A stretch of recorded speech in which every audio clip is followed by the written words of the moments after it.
touch, I can with just one touch, I can feel my body giving.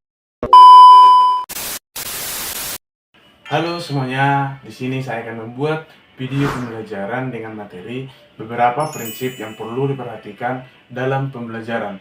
Video ini saya buat untuk memenuhi tugas UAS Etika Profesi yang diampu oleh Ibu Polintan Reholina Sembiring, MPD. Sebelum memulai video, saya ingin memperkenalkan diri. Perkenalkan, nama saya Winardo Limbong dengan NPM 230910223. Selamat menyaksikan. Halo teman-teman, pernah nggak sih kalian merasa bosan sedang belajar di kelas, padahal guru sudah menjelaskan panjang lebar? Nah, hari ini saya akan membahas bagaimana seorang guru bisa menciptakan pembelajaran yang nyaman dan efektif melalui prinsip-prinsip pembelajaran. Selamat menyaksikan.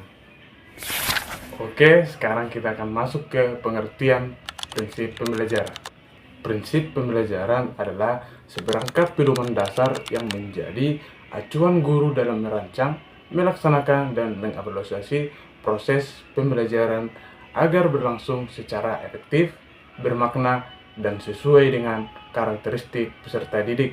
Prinsip-prinsip ini menekankan bahwa pembelajaran harus berpusat pada siswa, mendorong keaktifan belajar, menghargai perbedaan individu, serta mengembangkan aspek kognitif, efektif, dan psikomotor secara seimbang.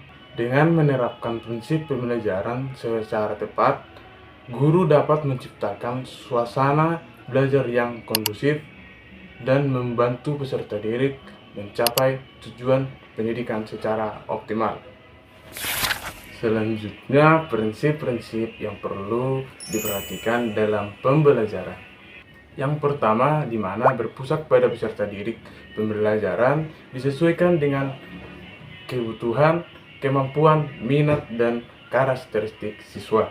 Yang kedua, keaktifan peserta didik, yaitu siswa dilibatkan secara aktif melalui bertanya, berdiskusi, mencoba, dan memecahkan masalah. Yang ketiga, motivasi dan minat belajar. Guru membangkitkan semangat belajar melalui suasana yang menyenangkan dan bermakna. Yang keempat, pembelajaran bermakna dan kontekstual. Materi dikaitkan dengan kehidupan nyata agar mudah dipahami dan diingat. Yang kelima, perbedaan individu. Guru menghargai perbedaan kemampuan, latar belakang, dan gaya belajar siswa. Yang keenam, interaksi edukatif. Terjadi komunikasi positif antara guru dan siswa serta antar siswa. Yang ketujuh, keterpaduan tujuan, materi, dan metode. Setiap kegiatan pembelajaran harus sesuai dengan tujuan belajar yang ingin dicapai.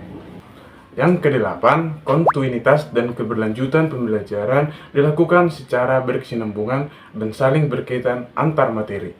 Yang kesembilan, umpan balik dan evaluasi. Guru memberikan penilaian dan refleksi untuk memperbaiki proses pembelajaran. Kesepuluh, keteladanan guru. Guru menjadi contoh sikap, nilai, dan perilaku positif bagi peserta didik. Selanjutnya, implementasi dalam praktik keguruan atau merupakan contoh nyata di sekolah. Yang pertama yaitu prinsip berpusat pada siswa. Guru memberikan kesempatan siswa memilih topik proyek sesuai minat mereka. Misalnya, membuat poster lingkungan atau cerita pendek. 2. Prinsip aktif dan partisipatif.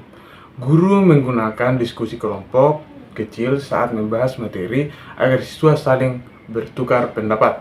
Yang ketiga, prinsip bermakna dan kontekstual. Saat mengajarkan matematika, guru menggunakan contoh perhitungan belanja di pasar agar siswa memahami penerapan dalam kehidupan sehari-hari.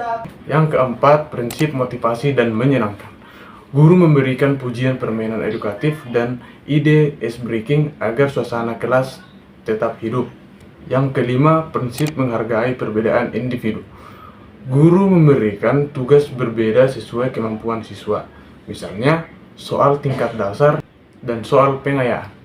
Yang keenam, prinsip pengembangan karakter. Guru menanamkan nilai kejujuran dengan membiasakan siswa mengerjakan tugas sendiri dan tidak menyontek. Oke, di sini saya akan membuat simulasi singkat. Bayangkan dua kelas, kelas A gurunya hanya ceramah, dan kelas B gurunya memberikan diskusi permainan edukatif dan refleksi. Kelas mana yang lebih hidup? Jawabannya tentu kelas B. Inilah pentingnya prinsip pembelajaran. Jadi yang menjadi kesimpulan materi ini adalah pembelajaran bukan sekedar proses penyampaian materi, tetapi merupakan seni membentuk masa depan. Guru bukan hanya pengajar di depan kelas, melainkan penuntun yang membantu peserta didik menemukan potensi terbaik dalam dirinya. Dengan menerapkan prinsip-prinsip pembelajaran yang tepat, berpusat pada siswa, bermakna, menyenangkan, dan berkarakter, guru mampu menciptakan ruang belajar yang tidak hanya mencerdaskan, tetapi juga memanusiakan manusia. Sebagai calon guru profesional, kita tidak cukup hanya pintar mengajar, tetapi juga harus bijak dalam mendidik. Setiap kata yang kita ucapkan, setiap sikap yang kita tunjukkan, dan setiap keputusan yang kita ambil di kelas akan menjadi contoh hidup bagi peserta didik. Oleh karena itu, guru sejati bukan hanya membentuk siswa yang cerdas secara akademik, tetapi juga generasi yang beretika, berkarakter, dan berkepribadian. Oke, pesan moral yang dapat kita ambil yaitu jadilah guru yang bukan hanya mengajar dengan kepala, tetapi mendidik dengan hati. Bukan hanya menyampaikan ilmu, tetapi menyalakan harapan. Bukan hanya mencetak prestasi, tetapi membangun masa depan bangsa. Sekian video pembelajaran saya, semoga bermanfaat. Terima kasih.